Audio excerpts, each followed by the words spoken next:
બાબા બાગેશ્વર રાજકોટ આવે તે પહેલા જ વિવાદ સર્જાયો હતો। 3 દિવસ હનુમંત કથા ચાલી। ગઈકાલે દિવ્ય દરબાર યોજાયો। આ દરબાર દરમિયાન ઘણા બધા એવા દ્રશ્યો સામે આવ્યા જેણે ઘણા બધા પ્રશ્નાર્થ ઉભા કર્યા છે। સાથે જ જે પ્રમાણે વિરોધ નોંધાવવામાં આવ્યો હતો જયંત પંડ્યા દ્વારા, પરસોત્તમ પીપળિયા દ્વારા, તો તેમને દરબારમાં જતા અટકાવવામાં આવ્યા હતા। તેને પરમિશન જ નથી આપવામાં આવી અને આજે છે પરસોત્તમ પીપળિયાએ ફરી એક વખત ખુલાસો કર્યો છે, તેના વિશે જ વાત કરવી છે। નમસ્કાર, ગુજરાત BS9 TV ન્યૂઝમાં આપની સાથે હું છું ભગવતી વિશાવડિયા। જ્યારથી કથાનું આયોજન કરવામાં આવ્યું હતું, જાહેરાત કરાઈ ત્યારથી ક્યાંક ને ક્યાંક વિવાદો સર્જાયા હતા। બાબા બાગેશ્વર છે, અંધશ્રદ્ધા ફેલાવે તેવું કહેવાનું હતું પરસોત્તમ પીપળિયાનું અને વિજ્ઞાન જાથા દ્વારા, અને એકબીજાને ચેલેન્જ પણ આપવામાં આવી હતી કે જો બાબા બાગેશ્વર અહીંયા આવે છે રાજકોટમાં તો આ બંને વ્યક્તિઓ જશે અને ક્યાંક વિરોધ નોંધાવશે અને જો તે સાચા છે તો પ્રમાણિત પણ કરવાની આખી વાત હતી। પરંતુ ક્યાંક ને ક્યાંક પોલીસ દ્વારા પરમિશન આપવામાં ન આવી, કારણ કે પરસોત્તમ પીપળિયાએ છે ક્યાંક સુરક્ષાને લઈને માંગ કરી હતી, પરંતુ તેમને પરમિશન સુરક્ષાની દ્રષ્ટિએ ન આપવામાં આવી, કારણ કે જો પરસોત્તમ પીપળિયા જાય છે અને આખો ખેલ છે એ ખતમ કરવાની વાત હતી, પરંતુ ક્યાંક ને ક્યાંક આ બધા વચ્ચે પોલીસે તેમને પરમિશન એટલા માટે જ ન આપી કે જો તે ત્યાં જાય છે, વિવાદ સર્જાય છે તો આખું વાતાવરણ તંગ બની શકે એમ હતું। પરંતુ ગઈકાલે એ દ્રશ્યો તો સામે આવ્યા જ કે જ્યાં અમુક મહિલાઓ છે અથવા ઘણા પુરુષો છે તે અચાનકથી ધૂણવા માંડે છે અને ત્યારબાદ વાતાવરણ તંગ બની જાય છે। ત્યારે આજે પરસોત્તમ પીપળિયા છે તેમણે ખુલાસો કર્યો છે। આ ઘટનાને લઈને તેમણે શું કહ્યું છે આવો સાંભળીએ। પરસોત્તમભાઈ, શું કહેશો? ગઈકાલે જે દિવ્ય દરબારની અંદર વિવાદ જોવા મળ્યો હતો, અગાઉ પણ તમે આક્ષેપો કર્યા?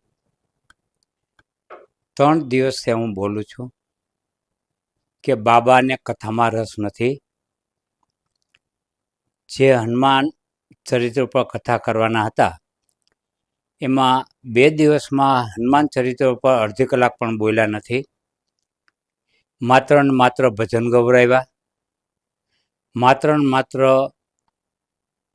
કોમ વચ્ચે વમસ્ય ઊભું થાય એવું ઝેર ફેલાવ્યું। એનામાં હનુમાન ચરિત્ર અંગેનું કોઈ નોલેજ જ નથી। આમને એક જ રસ છે, દિવ્ય જે દરબાર કહે છે, જેને આપણે પ્રેત દરબાર કહીએ છીએ, એ પ્રેત દરબાર કરી અને લોકોને અંધશ્રદ્ધામાં નાખવાનો જ એનો એક ઉદ્દેશ છે। ધર્મ પ્રચાર કે પ્રસારનો એનો કોઈ ઉદ્દેશ હતો જ નહીં અને આજે સાબિત થઈ ગયું છે।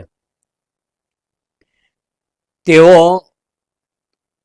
લગભગ બિન ગુજરાતી ધૂણોમાં હતા, આપે જોયું હશે। તેઓ પ્લાન્ટેડ, ફેબ્રિકેટેડ રીતે આ કાર્યક્રમ કરે છે। પોતાના જ માણસો, જેને જાદુગીરી એ આલમમાં માવઠાઓ કહેવામાં આવે છે પોતાના માણસોને, એમ બાબા પોતાના જ માવઠાઓ લઈ આવેલ અને આ જાદુગીરી કરી છે। જો એને જાદુગર તરીકે આવ્યો હોત તો અને હું જાદુગર છું એવું કીધું હોત તો કોઈ અમારો વિરોધ નહોતો, પણ જાદુગરના સ્વાંગમાં સંતના સ્વાંગમાં જાદુગીરી કરવી અને લોકોને અંધશ્રદ્ધામાં ફેલાવવા માટે નું જે કાર્ય કરે છે એ ખરેખર નિમ્ન કક્ષાનું કાર્ય છે। પરસોત્તમભાઈ, જે ગઈકાલે જે ભૂતનો જે વડગાર આવે તેને લઈને લોકોને સાથે મારામારી મહિલા દ્વારા કરવામાં આવી હતી। આ જે કાંઈ મહિલાઓને ધૂણતા હતા, મેં અગાઉ કીધું તેમ તે પ્લાન્ટેડ હતા। તમે ડાકીની સાકીની પિચાસીની ખબર હોય કે આ પત્રકાર છે, એને ગોતીને પત્રકારો પર હુમલા કર્યા છે। કેટલાક પત્રકારો બચી ગયા, કેટલાક પત્રકારોએ સામનો કર્યો। એક સંદેશના પત્રકાર છે મયુરભાઈ સોનીએ, એને ડાકીની સાકીની નિશાન ઠેકાણે લાવી, તો ડાકીની સાકીની માત્ર પત્રકારને જ ઓળખી શક્યા, બીજાને ન ઓળખી શક્યા। એટલે આ એમને ખબર છે કે જે પત્રકાર વિડીયોગ્રાફી કરે છે એને બંધ કરવા માટે, કારણ કે પોતાના ઢોંગ ધતિંગ ન ખુલ્લા થાય તે માટેની આ ચેષ્ટા હતી। જ્યાર સુધી દરબાર ચાલતો હતો ત્યાં સુધી શાંતિમય વાતાવરણ હતું. જ્યારે બાબાએ હુંકાર કર્યો ત્યાર પછી જ જે રીતે આ કહી શકાય કે બધી પ્રેતાત્માઓ છે તે બહાર આવી અને કઈ રીતે? હા, બાબાએ બોલાવ્યા બધાને કે આવો ડાકીની સાકીની પિચાસીની આવો પ્રેતાત્માઓ, અને બાબાએ બોલાવી અને ધોણાવ્યા. આવું જે દરબાર ચાલતો હતો ત્યારે પણ બાબા દ્વારા કહેવામાં આવતું કે જે વિરોધ કરનારાઓ છે તેમને પણ એને મોરે મોરું નીચે લઈને આપ્યું હોય એવું વાત.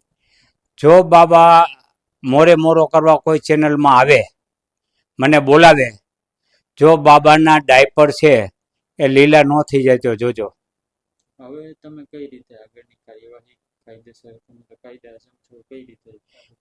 બાબા વિરુદ્ધ હું પોલીસમાં અરજી કરીશ કે સુવો મોટો ફરિયાદ દાખલ કરે અને એના ઢોંગ ધતિંગ જે કાંઈ કરેલા છે તે ગુજરાતના અઘોરી પ્રથા, જાદુગીરી આ કાયદા હેઠળ તેમની વિરુદ્ધ પગલાં લે. રાજકોટ રેસકોર્સના મેદાનમાં ત્રિદિવસીય હનુમંત કથાનું આયોજન કરવામાં આવેલું હતું. આ કથાના ત્રીજા દિવસે મધ્યરાત્રિએ ખાસ કરીને બાબા બાગેશ્વરે લોકોના માનસિક રોગ મટાડવા માટેનું આહવાન કરતા અફરાતફરી મટી ગઈ. મારામારીના દ્રશ્ય હતું, પત્રકારને પણ માર મારવામાં આવ્યો. વિહામનું સ્વરૂપ છે તે નજરે જોવામાં આવ્યું છે. આ દ્રશ્યને અને માનસિક બીમારી લોકોને જે ઉપચારના નામે જે મારામારી થઈ એને વિજ્ઞાન જાથા નિંદા કરે છે અને વખોડે છે. સરકારે છે કડકમાં કડક કાર્યવાહી કરવી જોઈએ, એટલા માટે કે ભવિષ્યમાં આ પ્રકારનું કોઈ પણ આયોજન હોય એને મંજૂરી પણ આપવી ન જોઈએ. અને વિજ્ઞાન જાથા છે બહુ સ્પષ્ટપણે છે આ બાબા છે પરચી અને ચમત્કાર અને આવા ઉપચારના નામે લોકોને મોટો માનવ મહેરામણ ઊભું કરે છે. વાસ્તવની અંદર પોતાનો પ્રચાર કરી અને ફંડ ફાળા એકઠું કરવાનું, હોસ્પિટલના નામે, અન્નપૂર્ણા રસોઈના નામે ફંડ ઉઘરાવવાનું કામ કરે છે. અને લોકોને જે પરચીના બોલાવે છે તે પોતાના ષડયંત્રના ભાગરૂપે પોતાના આશ્રમમાં આવતા હોય તેને જ બોલાવે છે અને મોટા ભાગના લોકોને મૂર્ખ બનાવે છે. એટલા હજારો માણસોમાંથી માત્ર 15-20 લોકોને બોલાવે છે અને ઉપચાર સંબંધી વાત કરે છે. અને જે પ્રકારે તે એમની વાતચીત હોય છે તે એક પોતાની અગાઉથી જાણકારી આપી હોય તેવું જ જોવા મળે છે. વિજ્ઞાન જાથાએ આ અનુસંધાને જાહેરનામાનો ભંગ થાય છે, આયોજકો સામે કાર્યવાહી કરવાની માંગ કરી છે. આ બાબા છે મેડિકલ સારવાર કરે છે, લાયસન્સ વગર કરે તેની સામે કાર્યવાહીની માંગ કરવામાં આવી છે. શરૂઆતની અંદર પોલીસ તંત્ર છે એફઆઈઆર દર્જ કરે તેવી માગણી કરશે.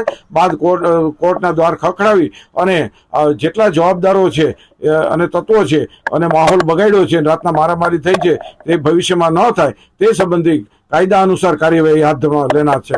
પરસોત્તમ પીપળિયાનું જે નિવેદન આવ્યું છે તેને લઈને તમારું શું માનવું છે કમેન્ટમાં જરૂરથી જણાવજો. બાકી આવા જ વધુ અહેવાલો સાથે ફરી મળતા રહીશું.